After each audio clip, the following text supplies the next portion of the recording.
Don't be zoning out on us and spinning around in your chair. Don't be rolling your eyes in the back of your head. Don't be staring at the ceiling. Welcome to the Pretense of Justice with hosts Carmen, Roland, Sonia, Tamika, and DeMarcus, where we discuss legal and current events, controversial issues, and all things justice as we advocate for injustice. Let the justice begin.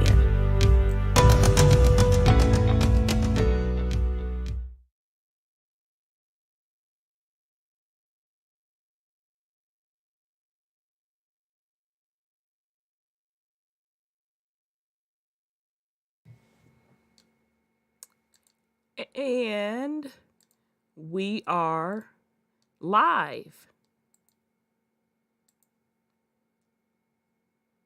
Hello, family. Thank you for joining us at another episode of the Pretense of Justice. And we certainly have a quite interesting guest this evening. And I want to start off by introducing our hosts and co-hosts and all of that kind of stuff. And I just want to remind everyone to please hit the subscribe button and hit the thumbs up and also share the video as well. And I'm going to kick it over to our hosts, my co-host, Roland. Roland, do you want to say hello to the world? Hello, everybody. I'm Roland. I'm one of the helpful co-hosts of the show. And I'll turn it over to whoever's next. Hey, everybody. I'm Tamika. Glad to be here with you all. Another exciting episode. I can't wait. We have a wonderful guest, so I'm here for it. And good evening, ladies and gentlemen. DeMarcus Moore. I have the opportunity to introduce our special guest tonight, which is, I believe, is a very not only well-needed conversation for the people to hear, but it actually will restore some of the faith and a lot of us that's, returning citizens. So today we have Mr. Anthony J. Wilson. Anthony J. Wilson was born October 2nd, 1971. He's a paralegal investigator and a director of FREST program, and also a motivational speaker. Anthony was raised in Washington, D.C., in the Prince George's County area as well. He graduated in 1990 from Northwestern High School in Hyattsville, Maryland. In 1991, Anthony was wrongly convicted for murder, and he spent 22 years in the Maryland Department of Corrections.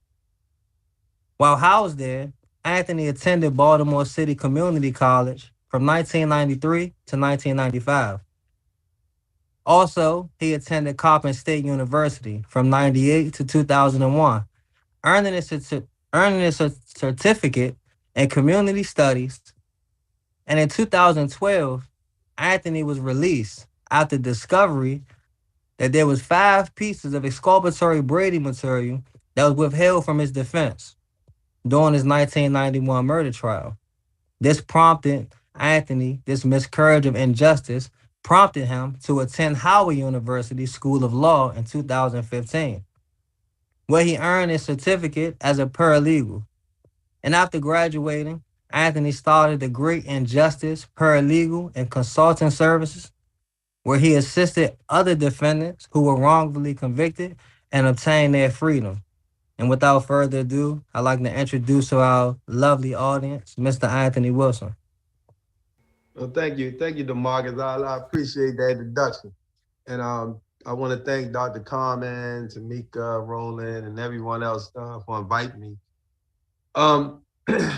Like Carmen says, it's something that you still feel based on when you've been wrongly accused for something that you didn't do, and then the system that's supposed to be justice actually gives you injustice. And that's where I came up with the Great Injustice for my business when I graduated from Howard. So to give a little bit of what I do, I started helping individuals who were calling me from prison once I was released about helping them with their case. And so I was like, you know, I can do that, but that was not my intention. So let me say this. My intention when I came home was to get back into what I was into before I left the street. I was into like business. I wanted to open up, you know, hair salon, a barbershop, get into real estate. I was doing the auctions at the time, you know, so that's what I was into. I was a businessman. And so when I started helping the guys out, and I knew the law because I studied it for all those years. And one of the attorneys that I ran into, his name was Christopher Griffin. And he told me that he heard a lot about me because in the prison system, everybody called me Wolf. So that's where you see the name Tony Wolf come from. So he told me to get my papers. And I was like, my papers? And I didn't understand what he was saying. He said, man, go to school and get your paralegal certificate so you can do this thing legitimately.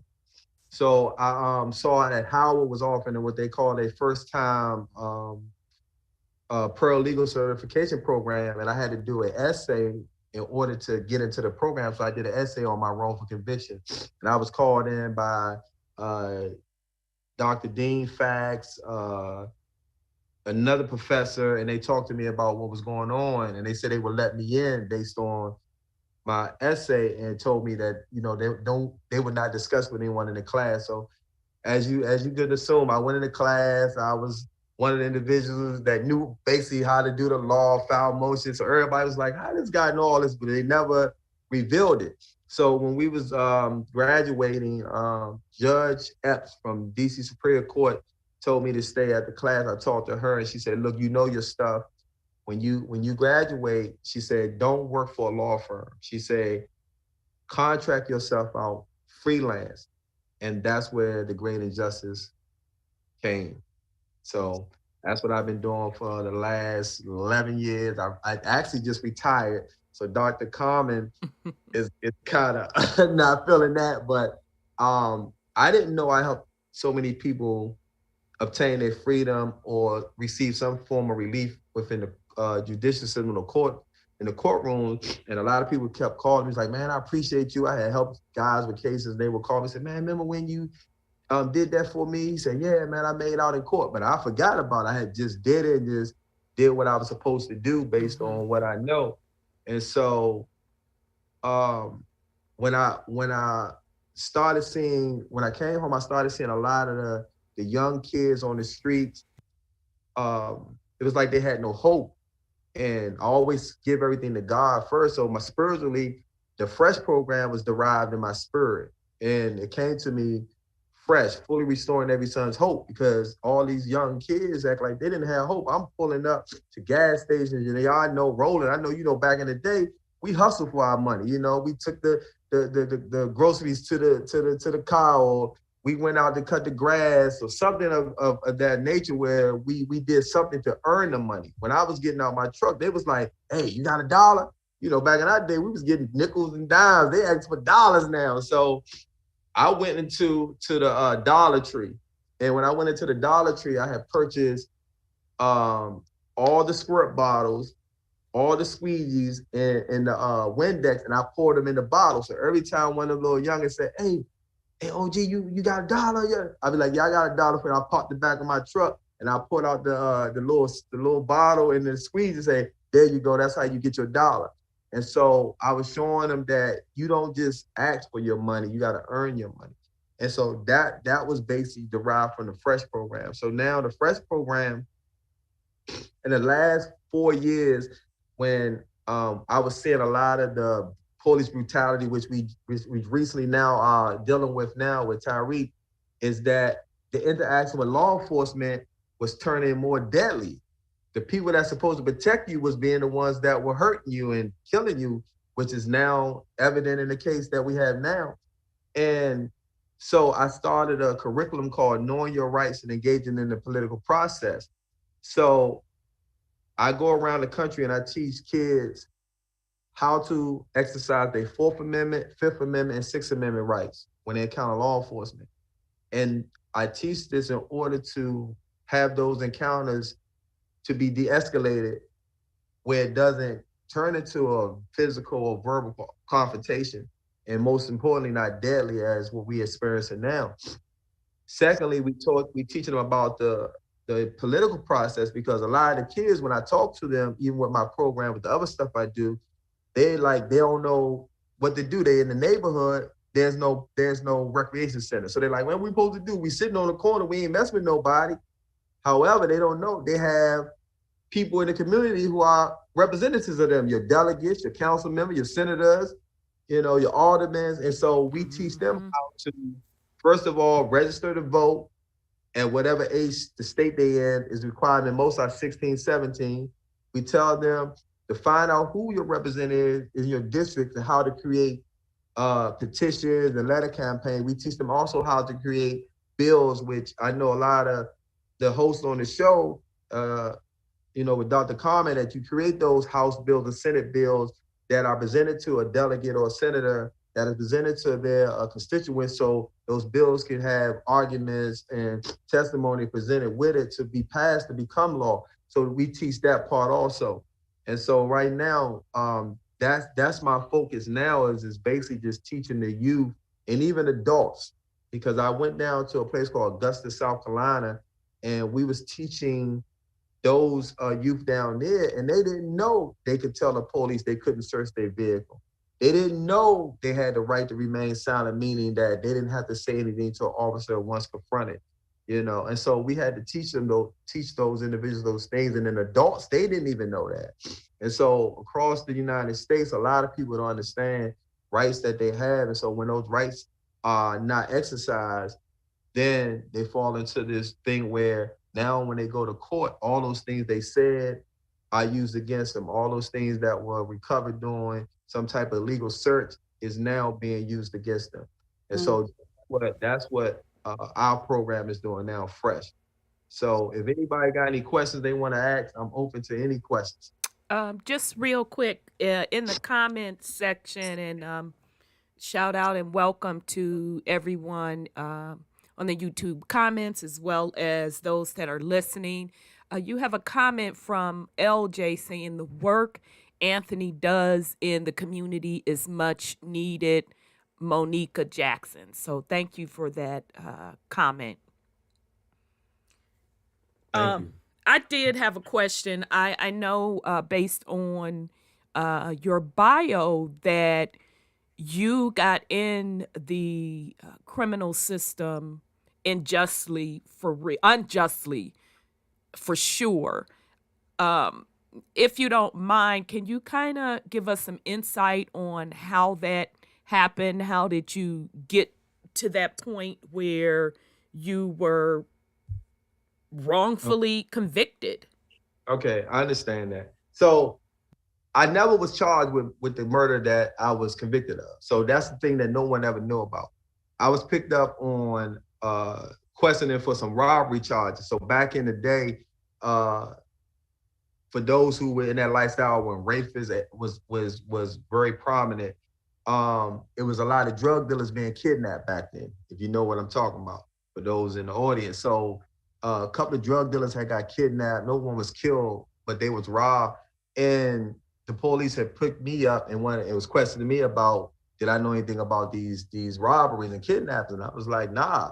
And so that was basically what I was picked up on. Some hours later, a detective came into the room and asked me, did I know anything about a homicide that happened on Hillmar Drive? If any of y'all out there, y'all know about a place called Forest Creek.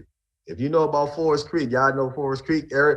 It's almost 90% of people in prison that's from Forest Creek. They got some type of homicide in Forest Creek. So wow. I told him, yeah. So I told him I didn't know nothing about it. He said, well, if you don't tell me, who did it, I'm going to pay somebody to say it was you. I said, well, do what you do. So I never made a statement, none of that. I went to trial, got convicted. So when I went in, I was already studying the law. I was green to the law. I had the federal guys coming into the county jail, and I'm down the law library trying to read Maryland Rules 4-555 and trying to understand what it means when they say the judge must do this. But I always was smart, but it was just trying to comprehend and understand the law and then how to interpret it when you're trying to present it to the judge. Mm-hmm. So I ended up becoming real sharp with it. So I came into the penitentiary And I remember I started taking a constitutionality class, and I used to go up to a place called A Building. So they had some old guys there, and they were seeing how I was, understanding the law. And they said, man, you ever get to discovery?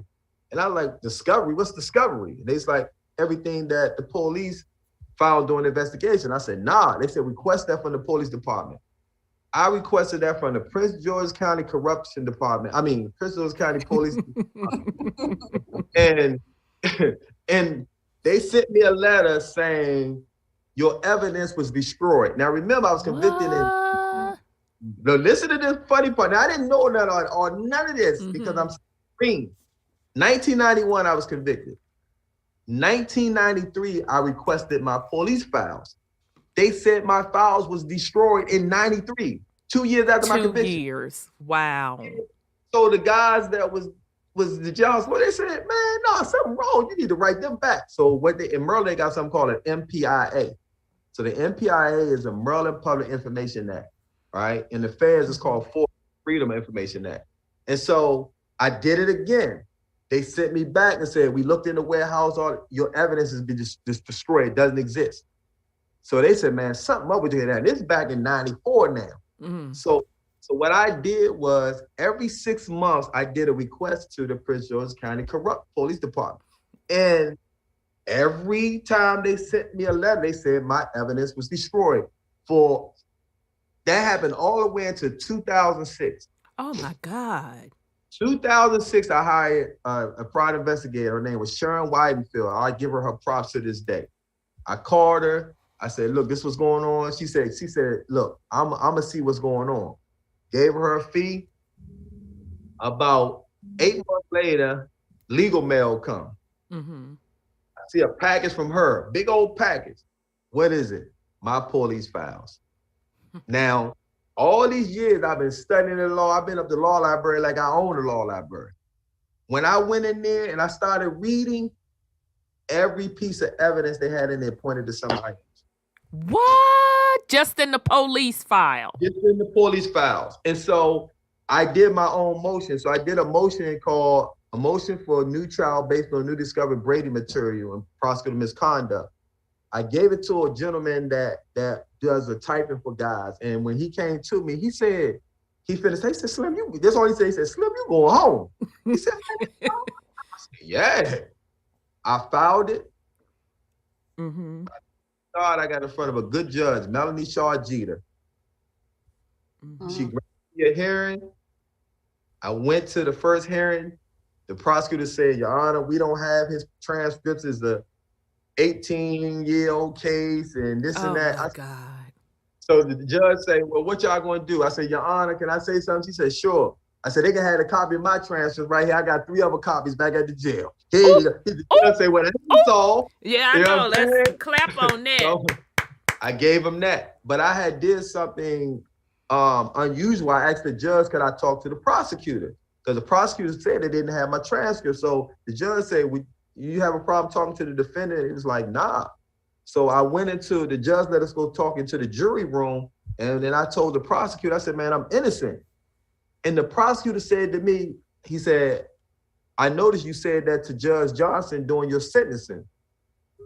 Y'all ain't catch that, did y'all? So this is the fresh new person in the 2000s saying he noticed. I'm assuming it's a guy. I don't know, or he knows. This when I was going for my hearing in 2008. Right, but he said he noticed at the time back in the 90s. You said you was innocent. Yeah. After he said, he said, what did he say, DeMarcus? Right, after he just said he ain't had a transcript. There you go. I'm slow. I'm slow. You called him in the lie. Yeah, I didn't catch it at the time because, I'm in the courtroom. I'm trying to get home. Right. When I got back, I said, this prosecutor just said he didn't have my trial transcripts, but just told me in the room. I read that in your transcripts that you told Judge Johnson that during your sentence. Did he say that on the record? It was in, remember I told you I did it privately. Low down. Go talk to the prosecutor privately. So why I was so happy that he had my copy of my trial transcript, because the copy of my trial transcripts pointed out all the deficiencies in their case. So when he went to he got to see my markings, my highlights, like he was lying here. So they got a chance to see all that. And so that was the things that I was, I liked about that part.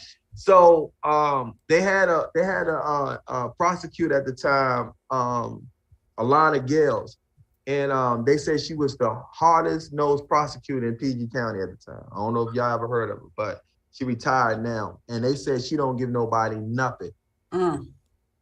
All I gotta tell you is she gave me something, but not what I wanted, but she gave me something. So when I went into the courthouse, I went back to court like 6 times. I went to court June the 13th, 2008, they postponed. August 22nd, 2008, they went for the hearing. That's when he didn't have the transfer. I gave mine. We came back January like the 5th, 2009. They wasn't ready. Came back. The judge gave him like 3 weeks. We came back January the 28th. He said they still wasn't ready. The judge said, if y'all not ready, when I set this new hearing, he said, Judge Jeter said, I'm setting it in for April the 10th or something. She said, y'all better be ready. If y'all not, I'm gonna give Mr. Wilson whatever he asked for. They said, okay, Your Honor. So I went back, waited, came in. The public pretender they gave me, she came to me. She said they offered you 30 years. Now, parole. And I'm crying. I was crying about 3 that I did. I never told you my initial sentence was life without parole plus 20 years. And so they said they offered you 30 years. So she said I took it based on the sentence that you initially had. So I ended up talking to the private investigator, Sharon. I said, look, I ain't trying to, take this deal. I want to fight him because all the evidence show I didn't do it. So Sharon was like, look, Tony, take the deal. I'm gonna work with you in trying to prove your innocence. And I'll tell y'all about that part that's still going on to this day. And I said, okay, cool. So we took the 30, came home. And when I came home, we've been trying to find this guy. I only had one witness. That was the guy that lied. All right. We finally found him. Investigator went and talked to him and everything. He said he don't want to help him. So that's what we have. He said he don't want to come back to court. He don't want to have nothing else to do with it. So how long did you stay behind bars? 22 years. Oh.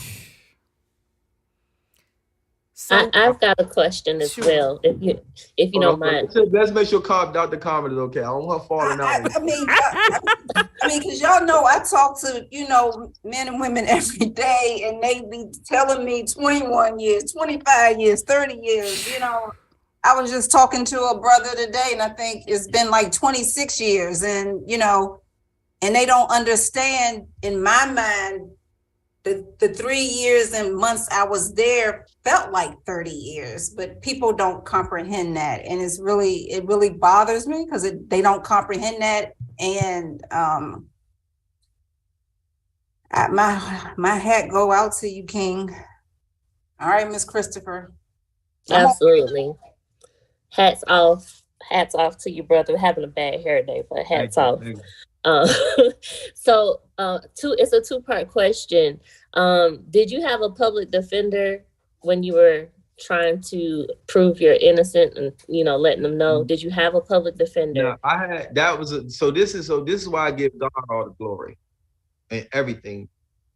I actually just did a documentary. Dr. Carmen came and she was one of the speakers on the panel. I did a documentary called A Felon Freed Me. In that documentary, my brother paid for like 5 lawyers for me. I had one of the most prominent attorneys in Prince George County as my trial attorney, Mr. Robert Bond said, which I just interviewed him maybe a month ago. So he's on my documentary. That's because it's a 4-part. So he's on the last part of my documentary. Mm-hmm. And my brother paid for 5 attorneys, and I just kept getting denied, and he was frustrated. And I was like, I'm in the pen, I'm in the annex and Jessup, like, look, man, I'm trying to get home, man, I'm innocent. He was like, man, I want you home, bro, but I'm keep kicking all this money out. And I'm like, man, so what that mean, And so we hired this one last attorney. She didn't do nothing. And so I told my brother, I said, look, I just got my paperwork back. I'm gonna file this motion. So I did the motion myself. And for a lot of people that understand, like I'm a dreamer. I found out I was a dreamer. So I actually dreamed about my release. You know, a lot of people, I don't tell it to everybody because a lot of people don't have an understanding of that. But I dreamed about the judge I was going in front of. I didn't know it was Judge Jeter. I know it was a woman judge and all that. But God basically wanted me not to give my glory to man, because if my brother would have had one of those attorneys get me out, I'd been like, my brother got me out, this, and that. But God said he don't give his glory to no man. And so that's why I always praise God for everything. That's why I don't cry about nothing. Being home, I'm going on 11 years now. I've been home. I don't ever cry to God about nothing. I'd be like, thank you. I appreciate it. You know what I'm saying? I'm a crybaby. Right. I'm a crybaby. I still cry. I don't care. So the second part to my question, bro, is this, because had they had just looked at the discovery and looked at your file and actually read it, right, the public defender or a hired attorney, they would have been able to see you were innocent because there was no evidence against you. So they withheld it. Exactly. And what I've noticed is they say in order to get your discovery, your attorney has to request it. So my question is, why didn't any attorney at least try to do that?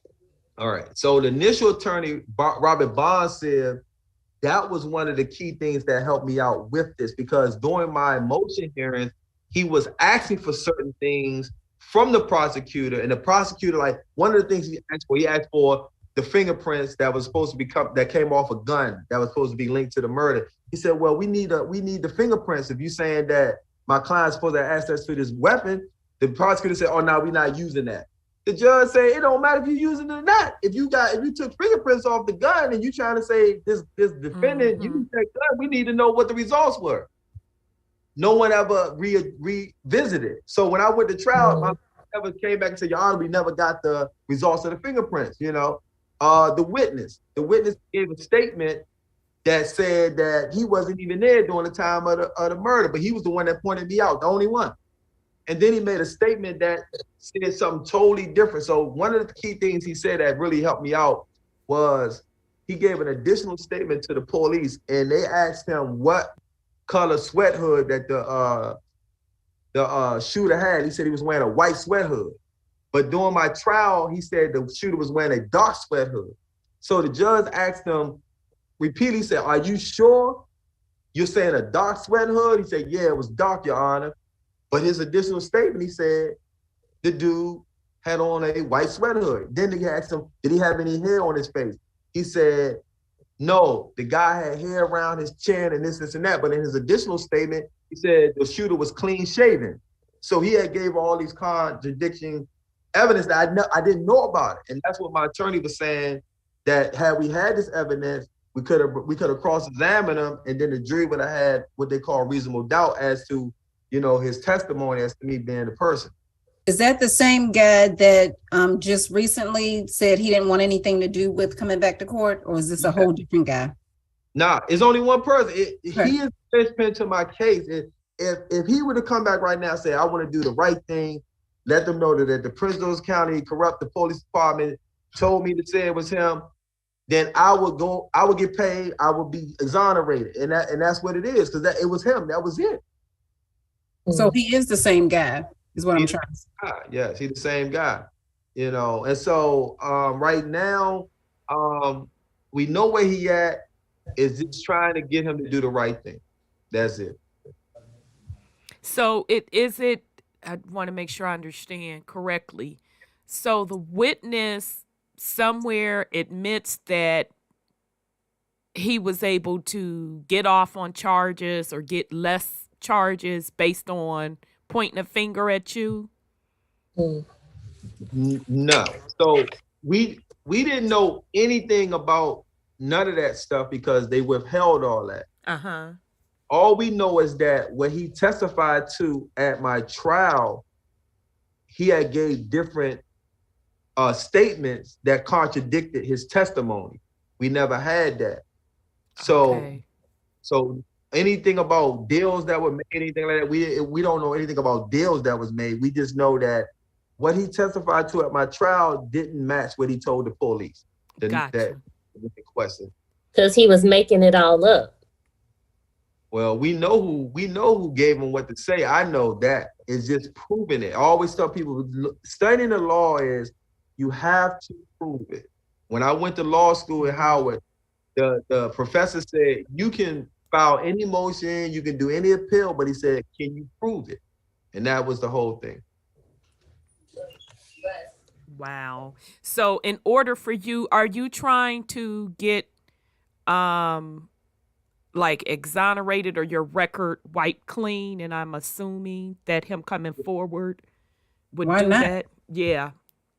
Yeah, so we got two options that's going on. All right, so I have an attorney that I used to do work for. I helped her actually get several guys home, and I did a case with her where a guy was actually exonerated. He received like $2.5 million from Maryland, and she basically said that she wants to help me prove my innocence. So what I recently did was I established a rapport with the custodian of records for Prince George County Police Department. And so I told her what my situation was. I told her I'm retiring, I'm not doing it, but I need her to pull my files. And so she said, okay, so she expedited my files. So I told her what was going on. When she called me back, she ended up reading some of my stuff. And when she called me on the phone, she said, you are actually innocent. She said the guy said he wasn't even in doing the shooting. I said, exactly. I said, but it's trying to prove it, and this guy, I need him to basically just, do the right thing. And the second thing is doing a petition for pardon with the governor. And so that's the second route that we can go. Okay. Somebody in the comments, Doreen says, he was probably told not to say nothing. So I'm assuming she's talking about the witness, the supposed alleged witness. Wow. So how did you and team, just jump in when you have questions. I'm not trying to monopolize by any means. How did you get through 22 years when you're innocent? I mean, I straight up want to flat out know. How did you do it? All right. So for those who know me, so there's a lot of guys who've been coming home, right? Mm-hmm. So this is what y'all don't know. I know almost like 75% of the Maryland prison system, and they know me. I don't know if DeMarcus know this, but everybody know me. So when I came home, I didn't know I was going to be moved into helping people come home. But when I was in, I had a mantra that I used to say all the time. It was only one thing I said. It was always about getting home. So when people used to say, what's up, Tony Wolf? I said, getting out of jail. What's up, Tony Wolf? Working on my case. What's up, Tony Wolf? Going to the law library. Anything I said out my mouth was always about freedom. So my mind was home on the streets, but my body was behind the wall. So I never was in prison. So when I came home, all my buddies knew when I was basically coming back, they like, Slim, it's like you never been locked up. I said I wasn't. Physically, I was there, but mentally, I was always on the streets. Wow. Okay. Wow. That's really, really interesting. Sure. Because I mean, a lot of people, most people, I know a lot of viewers watching this actually know you, so they understand the magnitude. And I think it's real important that enough people tell you thank you, how much they appreciate you, because it's a very, behind the wall, it's like a very slim chance when people actually hear you when you screaming about your innocence.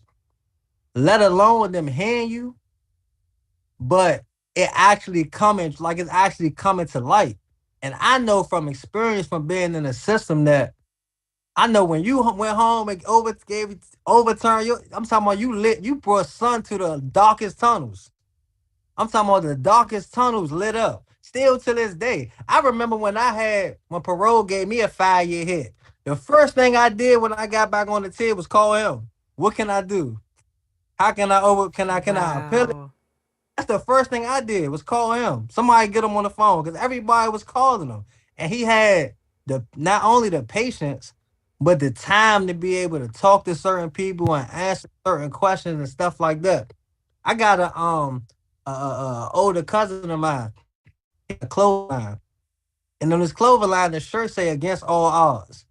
And the meaning of he got despite success being very unlikely, he or she was able to do it against all odds. And then when you hear the story, you just think like, dang, you got these dark days, 22 years, you innocent. We talking about Brady violations was just blatantly just corruption. That's blatant corruption. Like, it don't even get worse than that. Was able to do 22 and then come back into society sane and normal. Well, maybe on the outskirts, but that's really my question. Like, how is your every single day adjustment back into society? Because some people felt their own. Well, DeMarcus, you knew me, so a lot of guys knew how I was. Everybody knew I was, I was one way. Everybody tell you, DeMarcus said, I never changed. The whole time, they said, man, Slim, that's how he is. And so when like DeMarcus called me, everybody was calling me. I had 4 phones at one time, 4 phones. And when they called me, I basically like, what you need? Like I got calls. I got like 5 calls this morning from WCI, Hagerstown, North Branch, from John, from school. All of them called me, man, I would need you to take care of this. I said, I got you.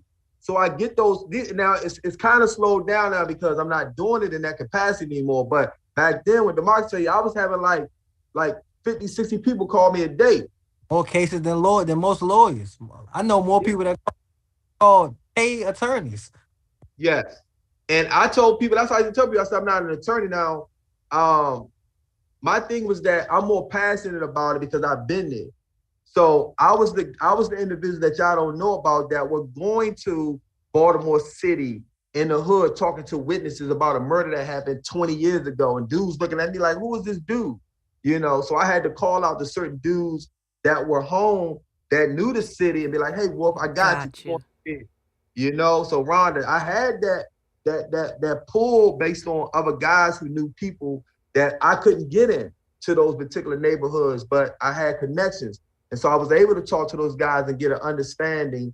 And so that's the thing I really want to talk about. That's why I want to do a world tour about the cases that I worked on and how I went through those challenges of having people talk to me. But once I explained to them my situation, now I can tell it now, but I didn't tell lawyers back then. All the lawyers used to say, Tony, how you get these people to talk to you?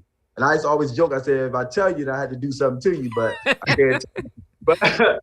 But what I would do is I would always tell those individuals, let me tell you my story. Then I say, look, I was wrongly convicted back in 1991.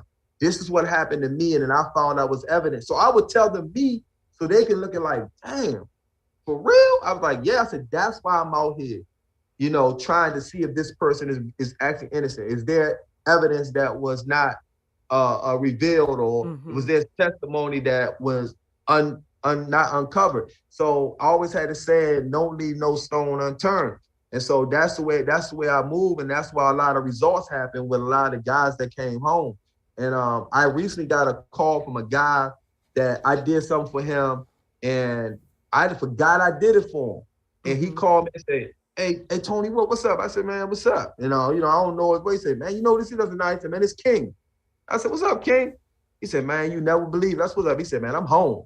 He said, man, remember that motion you helped me with? I said, yeah. He said, man, they exonerated me. Wow. I did a motion for him to do DNA testing on a hat and a pair of gloves that they never tested back then. And they tested and found out that his DNA was not on that hat and glove that they said was at the murder scene. He called me back and said that they offered him like 1.something million. He Baltimore City. And so but they broke behind, but keep going.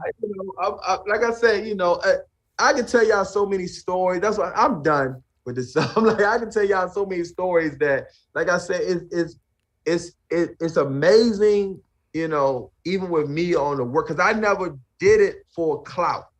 I never did it for recognition. I did it to basically justify what they did to me wrong. Mhm. So when I remember talking to a line of girls, so me and a line of girls end up becoming, you know, real close. And I remember one day I came out of one of the courtroom hearings because she started seeing me in the courtroom. Mhm. And I remember I was on the stand testifying for one of the guys that was coming home. And she came out the courtroom. She said, "You're very articulate." I said, "Thank you." She said, "Can I ask you a question?" I said, "Sure." She said, "Are you bitter?" And I'm gonna tell you, I told her. I said, "I'm gonna show you how bitter I am by how many people I helped get out of prison." And that's Ooh! what Wow. I told her. She said, "Okay, Mr. Wilson, all right, you know, she understand." And so every time she would see me, she would just come in and she say, "You with this case?" I'd be like, "Yes, ma'am." You know what I'm saying? Wow. So that basically what was my whole thing. And that's what the documentary is going to entail at the end. At the end of my documentary, for those who want to see my documentary, you can go into www.afelonfreeme.org and you can pull it up and you can go see the documentary there. That's just the first part of the documentary, but we have 3 more parts. We have a part where I have guys who I helped get out of prison that that's only going to be like 30 to 45 minutes with guys that I helped out. Maybe like 20 guys that talk about how I kept them sustained, how I helped them, you know, keep their mind right. And the third part is a case I just finished. It was my last case. I helped an attorney out with this particular guy. He's in Patuxent. So I finished his case. And then the last part of my documentary is me basically doing what I'm doing now, telling my story as to what happened to me in 91, what happened to me during the course of my incarceration, and what happened with me when I came home, and what I did during the course of the last 10 and a half years. And helping That's people. what's up. Do you mind giving that website to your documentary again? I want to type it in the chat also. It's www.afelonfreedme.org. Felonfreedme.org. Yes. .org. Gotcha. Okay. All right, I need to ask a question. I appreciate you, brother. And I look at you as a law master, not an attorney, not a lawyer, but a law master. Okay.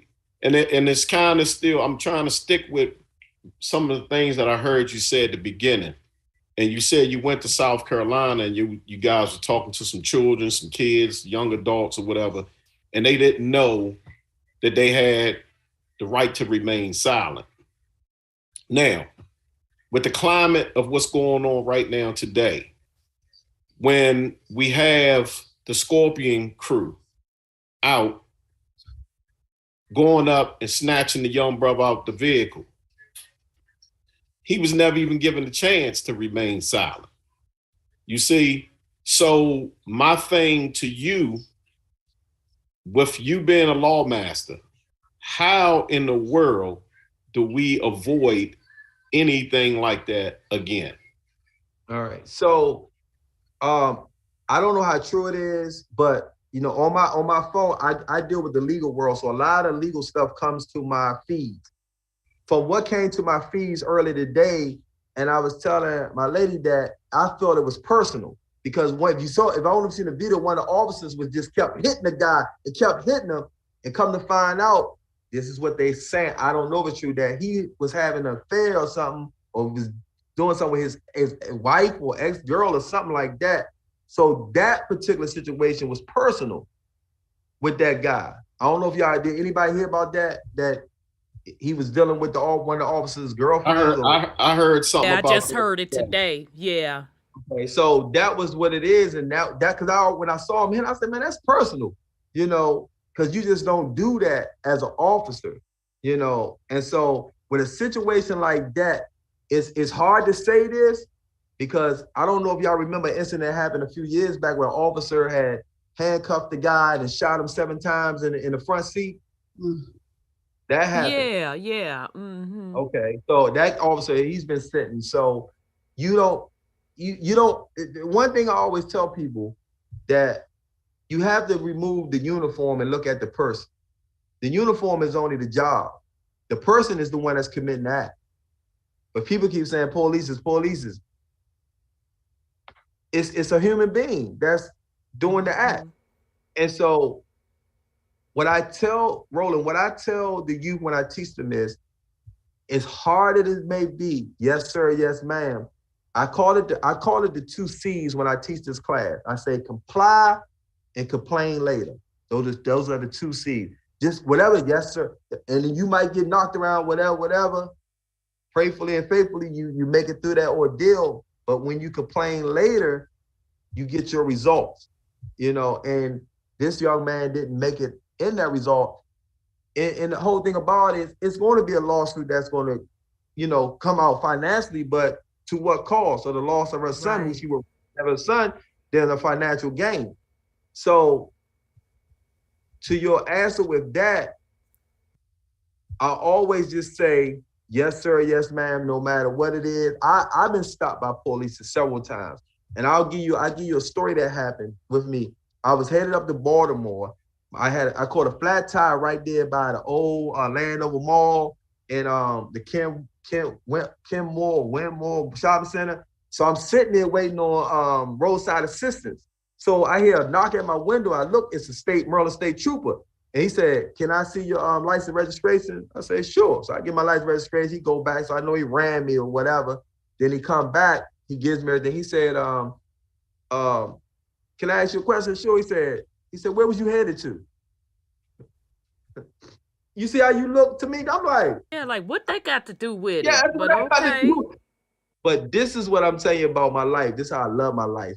So I said, "Well, can I show you where I was headed to?" He said, "Sure." So I gave him my phone where it was actually a message from one of the attorneys I was working for, where I had to go serve a subpoena on a witness in a murder trial in Baltimore City. And she was like, "Tony, I need you to go serve this subpoena. The judge is not." And when the state trooper read that, he said, "Oh, well, hold on. I'm gonna go call SHA for you." Y'all know what SHA is? I No. don't. State Highway Administration. There you go. Roland, I didn't know. I didn't know what SHA was until the officer told me. He said, "I'm gonna call SHA for you." And I said, "Okay." So he called State Highway Administration. They was there like 10 minutes. So I had to cancel my Geico, roadside assistance.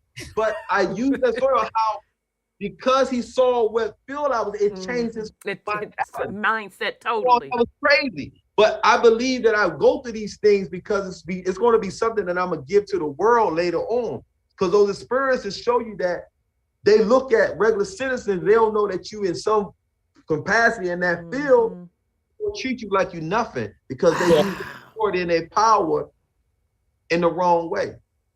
That's You know what he treated you like at that point? Once he saw that, he treated you as a citizen. He treated you as a natural citizen. He didn't look at you because of how you look. Because once he saw that you knew something, he was like, "Uh-oh, I'm dealing with a real person here." And that's what I take from it. Yeah. He knew who he was dealing with after that. He knew you wasn't no dummy. Yeah. He knew you wasn't no straw man. Yeah. Gotcha. I know what you're talking about. So, due to the fact that Anthony, his mama called him Anthony. So Anthony, that cracks me up. Anthony, had the same experience that I had in terms of being innocent. For me, it's very important that we have virtual remote access in the courts here in the state of Maryland. And so we wrote a piece of legislation called HB133 for the House of Delegates, and then also SB043, which is for the state Senate. And Rhonda, are you prepared to Yes. turn the video on real quick? I spoke last Wednesday in both the House and the Senate. Go ahead and hit the button, I guess. Okay, so yeah, we're going to share Dr. Carmen's speech. Just a second here for the family. So here we go.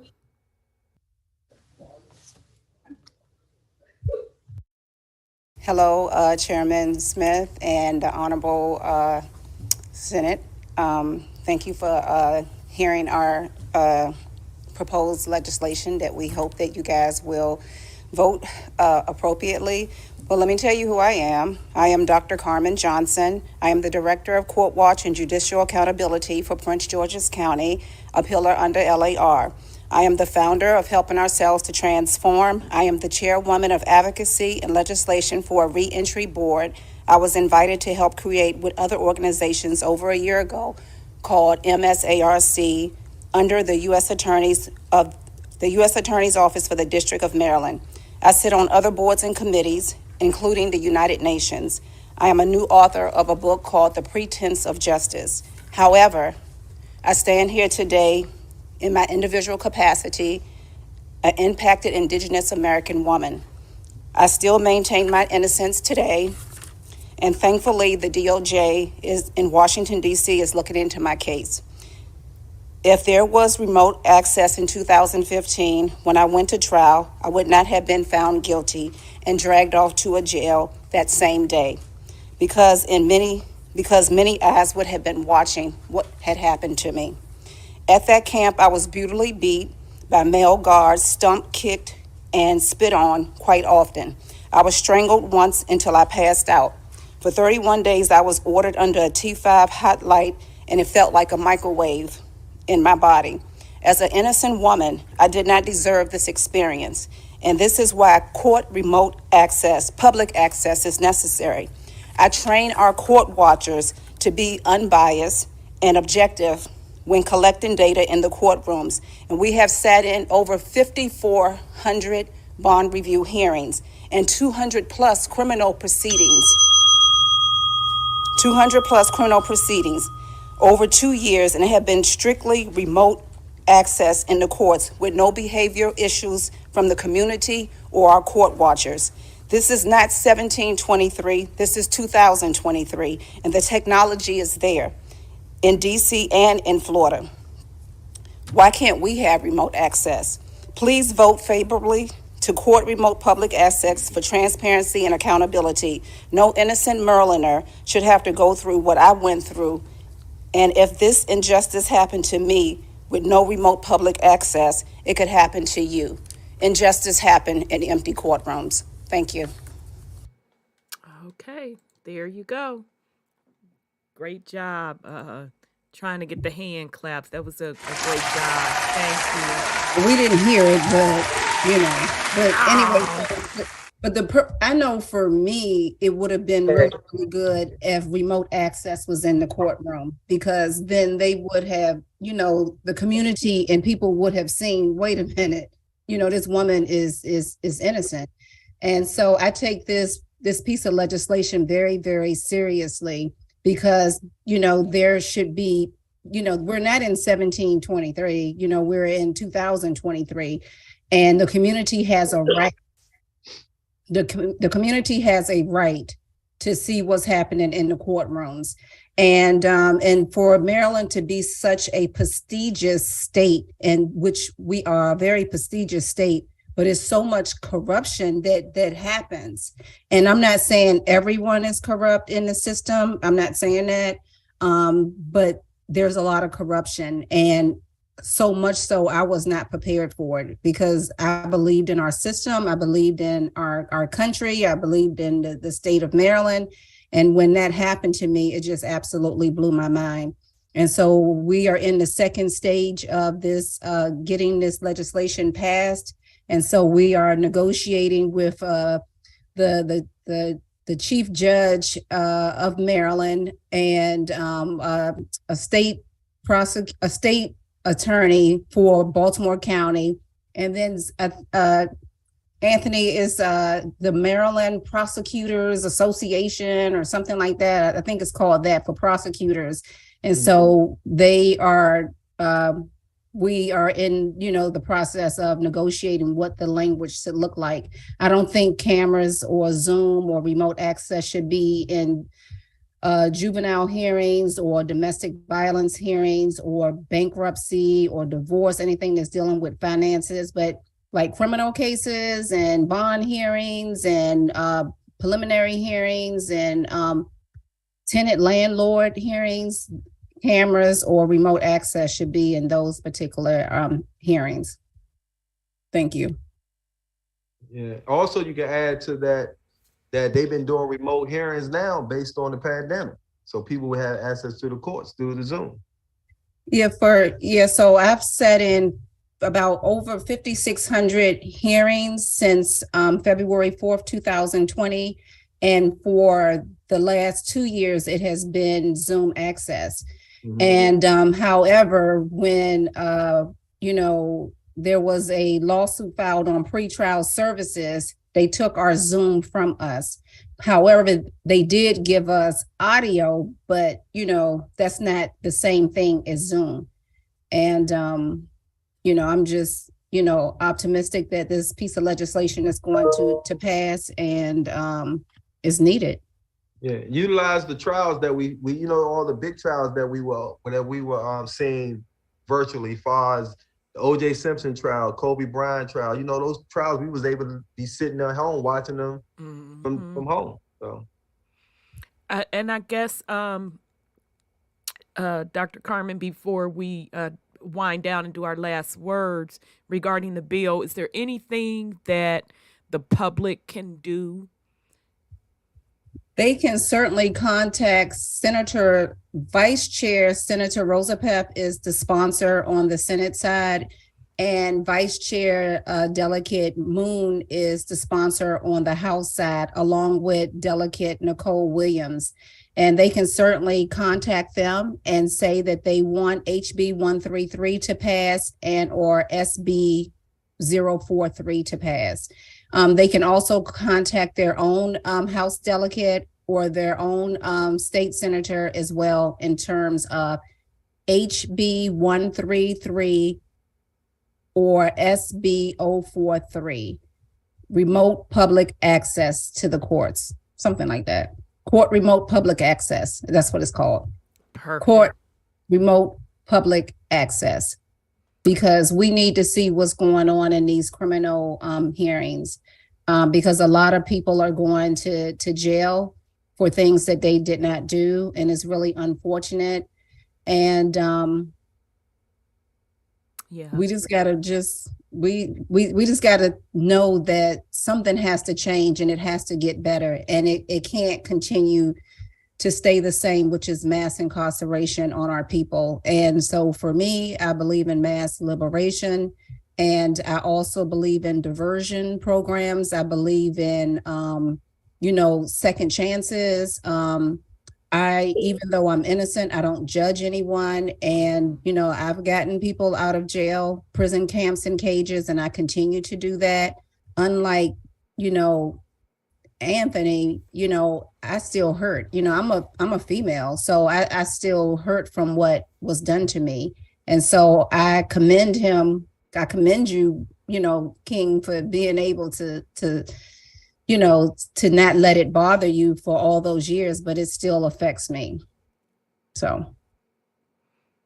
Yeah. With that said, people, please share the podcast, and also hit the subscribe button and hit the likes.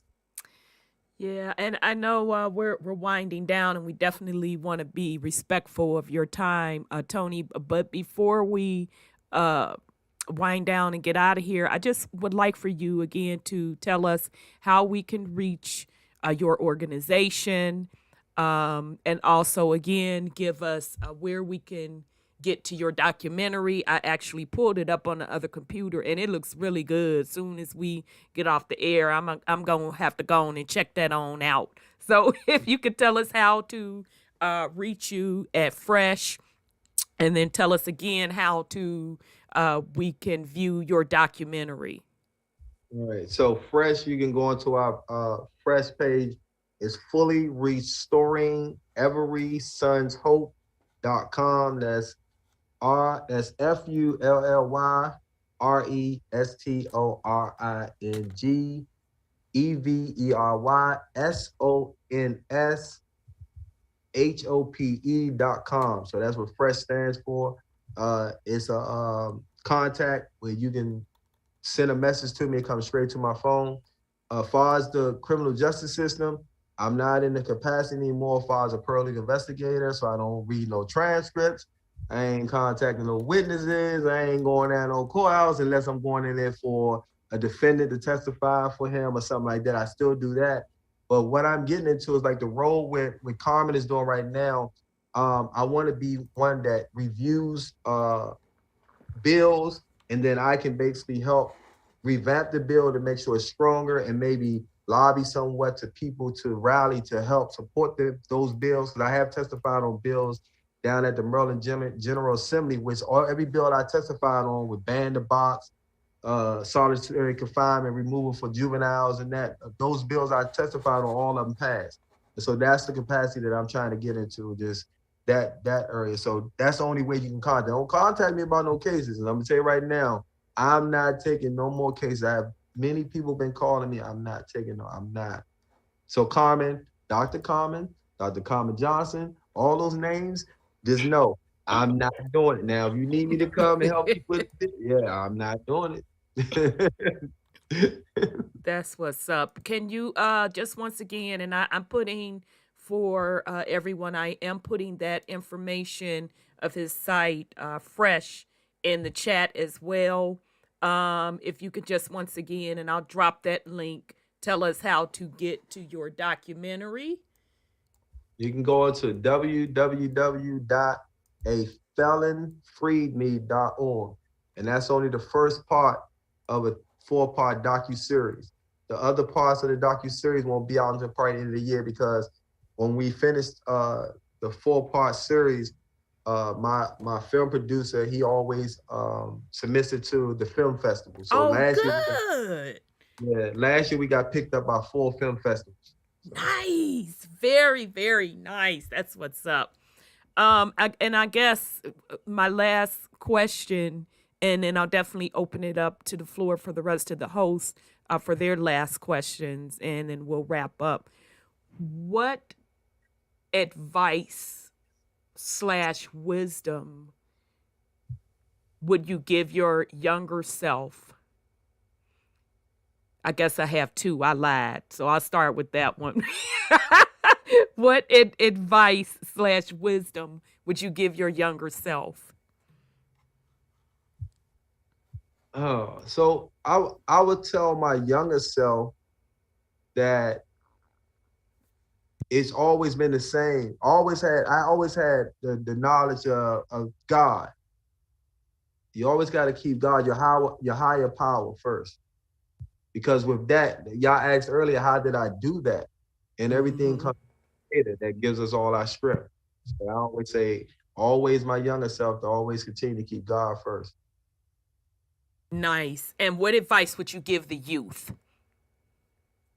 I would tell the youth that if you ever feel like you have issues, find someone that's positive, that you can trust, that can give you the advice that can help you put you on the right track. You don't ever want to give negative to negative. You want to have that positive impact so you can move forward to make those positive changes in your life. Nice. Nice. Thank you so much. And let me definitely give you a hand clap on that. That's great stuff. That's great stuff. I just want to turn it back over to the host. I know, Roland, you have time constraints, sir. Roland, tonight, do you have anything else you would like to talk to Brother Tony about? Any last words to Brother Tony, to the family? I just really appreciate the brother. Thank you for coming on. And I'll most definitely look forward to seeing you, working with you, and working on some cases with you. Hey, Roland, we gonna be beefing. Yeah, because he already done took and told you, Roland. I'm just messing with him. I know. You know, y'all ain't gonna give me no credit because I'm a female, but that's okay. Oh, get out of here. I mean, y'all know I be banging it out, and y'all not get. We know you banging it out. I've been acknowledging you. I've been acknowledging you all night. Toot. Hold on. All night. Didn't I say before you get to anything, we got to make sure we play that piece. Didn't I say that? Yes, sir, you did. Thank you, Miss Carmen.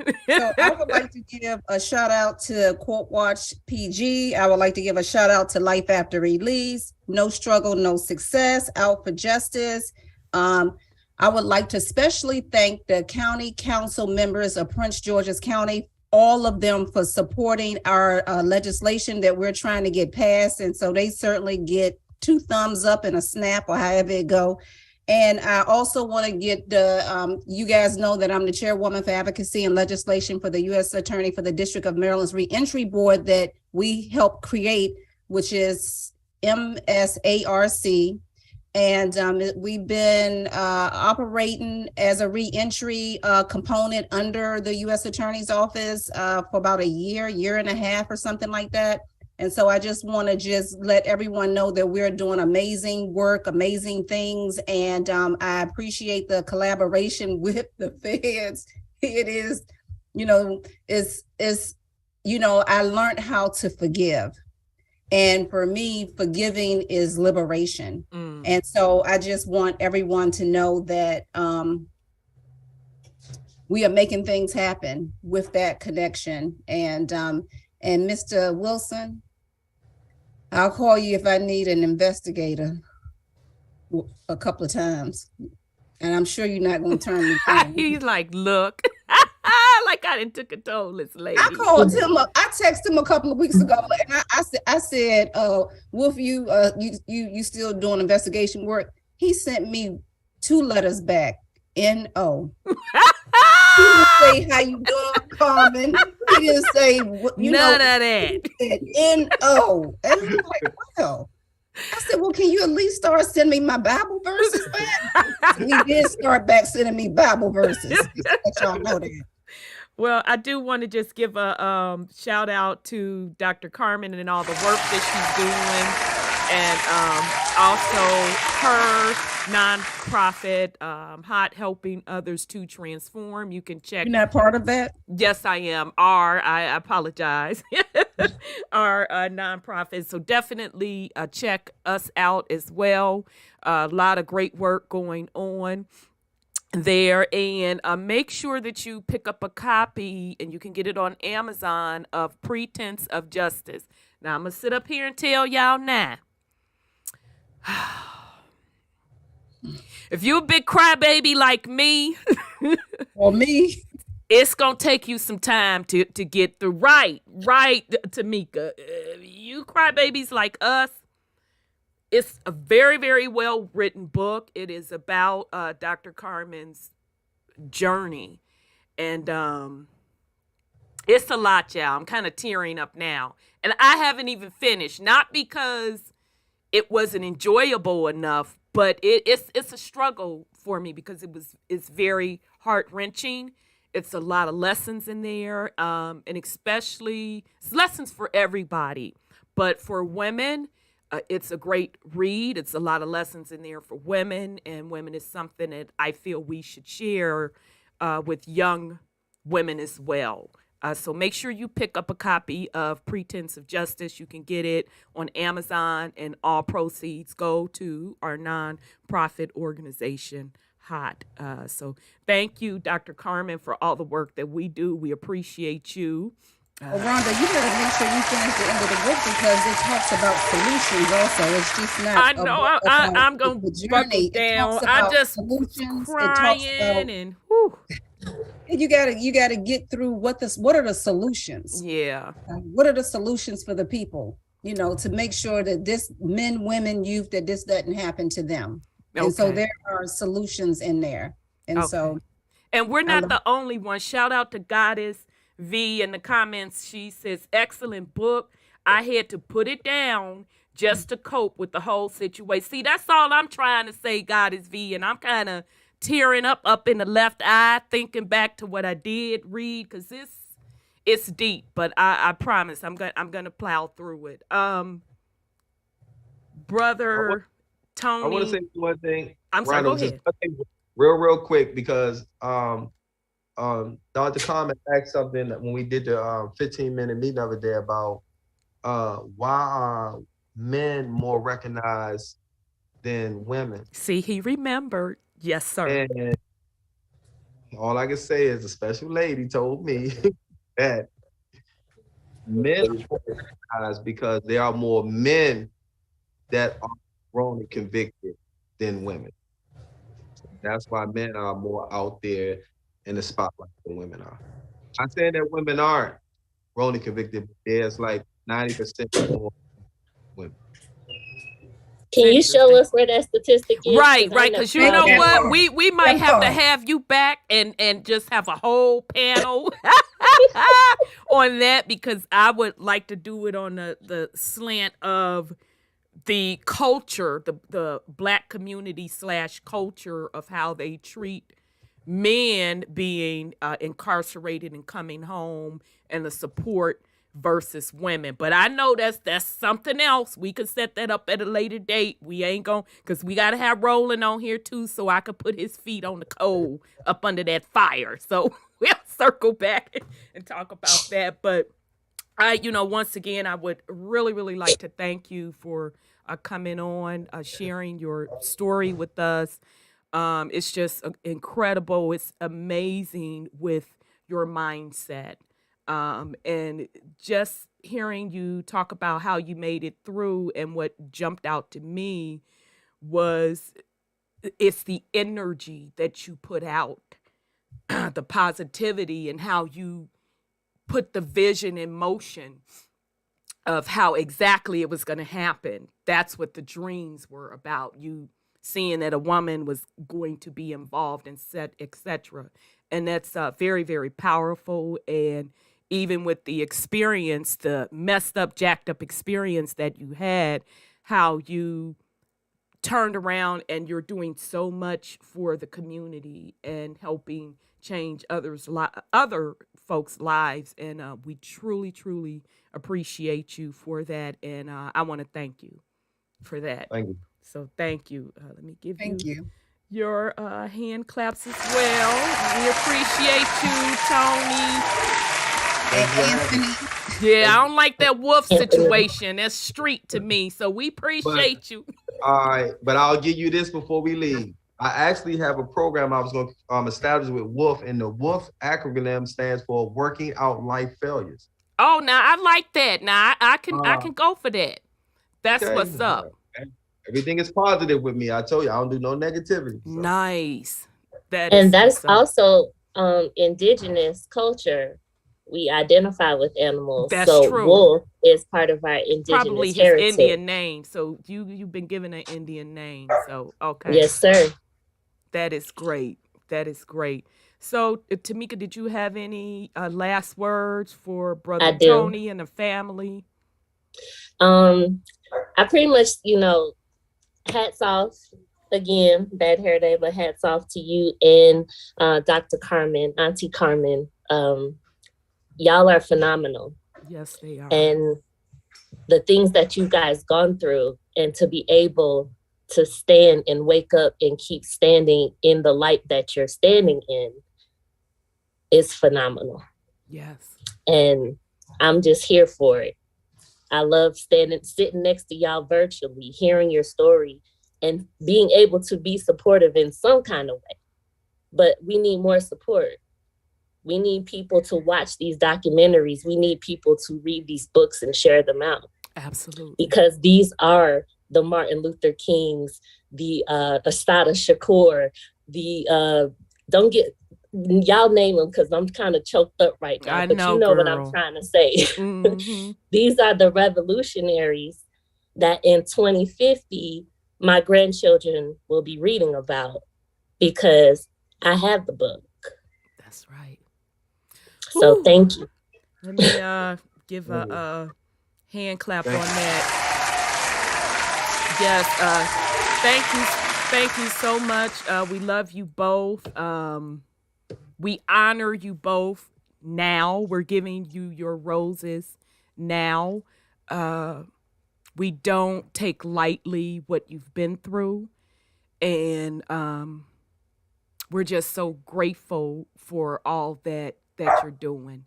And we appreciate you. So, Oh, I need to shut up because I'm finna break down and be a crybaby. So, DeMarcus, do you have any last words? Oh, shoot. He done dropped off by mistake. Oh, God. I know. DeMarcus and Roland are getting fired, okay? Oh, yeah. In Roland's defense, he did say he had another meeting. So, whew, all right. okay. So we see you guys next month, and we look forward to you guys sharing the video, purchasing the book, and all proceeds go to helping ourselves to transform and keep the faith up, keep love, peace, and unity. Thank you all very much, family. We love you much. Peace and love, family. Peace.